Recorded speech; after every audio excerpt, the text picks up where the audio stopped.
Hi friends, అందరికీ కర్వా చౌత్ పండుగ శుభాకాంక్షలు. భర్త శ్రేయస్సు, భద్రత మరియు ప్రేమ భార్యాభర్తల మధ్య నిరంతరం ఉండాలని జరుపుకునే గొప్ప పండుగ కర్వా చౌత్ పండుగ. వీడియోని పూర్తిగా చూడండి. కర్వా చౌత్ అనేది ప్రధానంగా ఉత్తర భారతదేశంలో, ముఖ్యంగా పంజాబ్, హర్యానా, ఉత్తరప్రదేశ్, హిమాచల్ ప్రదేశ్ మరియు రాజస్థాన్ వంటి రాష్ట్రాలలో వివాహిత మహిళలు జరుపుకునే సాంప్రదాయ హిందూ పండుగ. ఈ పండుగలో వారి భర్తల దీర్ఘాయువు, ఆరోగ్యం మరియు శ్రేయస్సు కోసం సూర్యోదయం నుండి చంద్రోదయం వరకు ఉపవాసం, భర్త కోసం భార్య ఉంటారు. కర్వా చౌత్ యొక్క పూర్తి చరిత్ర మరియు ప్రాముఖ్యత గురించి విశదీకరిస్తాను. కర్వా చౌత్ యొక్క మూలం మరియు చరిత్ర. ఈ పండుగ పురాతన మూలాలను కలిగి ఉందని నమ్ముతారు. భారతదేశంలోని ఉత్తర మరియు వాయువ్య ప్రాంతాలు దండయాత్రకు గురయ్యే సమయాలను గుర్తించవచ్చు. కర్వా చౌత్ సంబంధించిన కొన్ని చారిత్రక అంశాలు మరియు ఇతిహాసాలు. చారిత్రక ప్రాముఖ్యత. Community bounding. పూర్వకాలంలో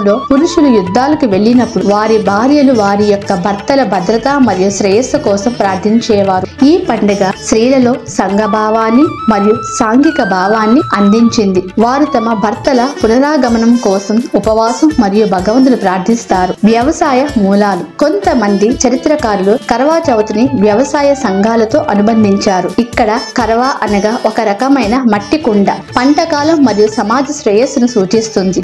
ఈ వేడుక భారతదేశంలో రబీ పంట చక్రం ప్రారంభంతో సమానంగా ఉంటుంది. పౌరాణిక ఇతిహాసాలు. మహారాణి వీర్వతి కథ.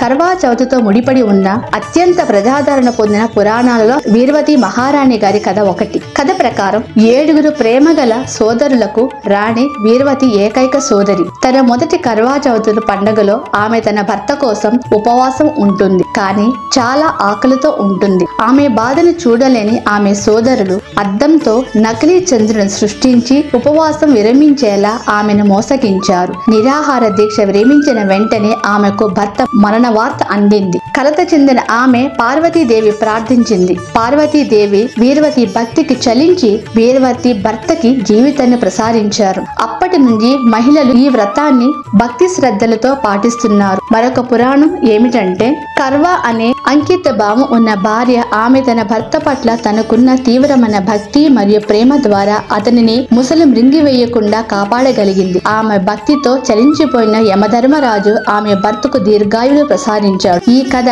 భార్య యొక్క ప్రేమ మరియు భక్తి యొక్క శక్తిని సూచిస్తుంది. ద్రౌపది మరియు అర్జునుడి కథ. ఇతిహాస మహాభారతము కూడా భర్త శ్రేయస్సు కోసం ఉపవాసం మరియు ప్రార్థనల అభ్యాసాన్ని ప్రస్తావిస్తుంది. పాండవుల భార్య అయిన ద్రౌపది తన భర్త అర్జునుడు తపస్సు కోసం నీలగిరి పర్వతాలకు వెళ్ళినప్పుడు అతని భద్రత కోసం ఉపవాసం పాటించింది. కర్వా చౌత్ యొక్క ప్రాముఖ్యత. వైవాహిక బంధం. వివాహిత జంట మధ్య ప్రేమ, విశ్వాసం మరియు భక్తి బంధాన్ని బలోపేతం చేయడానికి పండుగ జరుపుకుంటారు. ఇది విధేయత, త్యాగం మరియు భక్తి యొక్క సాంప్రదాయక విలువలను ప్రతిబింబిస్తుంది. ఉపవాస ఆచారం. సూర్యోదయానికి ముందు ప్రారంభించి చంద్రుని చూసిన తర్వాత ముగించే ఉపవాసం స్వీయ నిగ్రహం, క్రమశిక్షణ మరియు అచంచలమైన నిబంధనకు ప్రతీక. స్త్రీలు రోజంతా ఏమీ తినరు, త్రాగరు. Community gathering. కర్వా చౌత్ పండుగ మహిళలు కలిసి రావడానికి, కథనాలను పంచుకోవడానికి మరియు బంధాన్ని పంచుకోవడానికి అవకాశం కల్పిస్తుంది. బహుమతుల మార్పిడి మరియు సాంప్రదాయ అలంకరణ పండుగకు సామాజిక కోణాన్ని జోడిస్తుంది.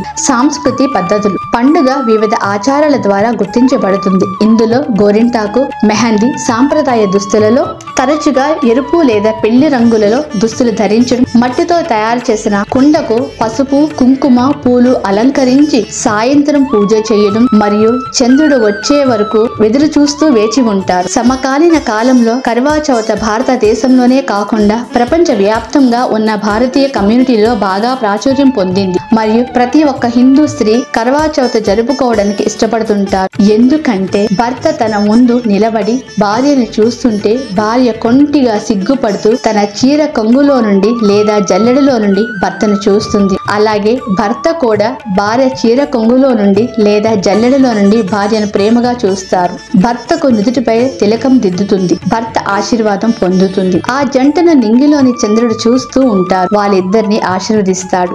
ఆ వేడుకను చూసిన కుటుంబ సభ్యులకు అంతులేని ఆనందం ఆనందాన్ని కలిగిస్తుంది. తరువాత భర్త భార్యకు మిఠాయి తినిపిస్తారు. ఆ తరువాత కుటుంబ సభ్యులందరూ కలిసి భోజనం చేస్తారు. కానుకలు బంధుమిత్రులు ఇచ్చిపుచ్చుకుంటారు. వారి వారి స్థితిగతులను బట్టి ప్రతి ఒక్క హిందూ స్త్రీ తన భర్త శ్రేయస్సు కోసం చిరకాలం భార్యాభర్తలు అన్యోన్యంగా వారి జీవితాలు ఉండాలని భగవంతుడికి పూజలు చేస్తారు. ప్రతి సంవత్సరం కర్వా చౌత్ తప్పకుండా జరుపుకుంటారు. కర్వా చౌత్ సాంప్రదాయ సారాన్ని నిలుపుకున్నప్పటికీ కొన్ని ఆధునిక అనుసరణలో భర్తలు కూడా తమ భార్యలతో పాటు ఉపవాసం ఉండడం మరియు దీర్ఘాయువుపై దృష్టి పెట్టడం, ప్రేమ మరియు భాగస్వామ్యాన్ని కలిసి పంచుకుంటున్నారు. కర్వా చౌత్ భక్తి సాంప్రదాయ మరియు వేడుకల సమ్మేళనంగా కొనసాగుతుంది. కర్వా చౌత్ పండుగ సారాంశం ఏమి చెప్తుంది అంటే భర్త కోసం భక్తి, ప్రార్థన మరియు వివాహిత జంట పంచుకునే బంధం అనుబంధంగా ముడిపడుతుందని కర్వా చౌత్ పండుగ సారాంశం చెబుతుంది. ఓకే ఫ్రెండ్స్, మరొక మంచి వీడియోతో మళ్ళీ కలుద్దాం.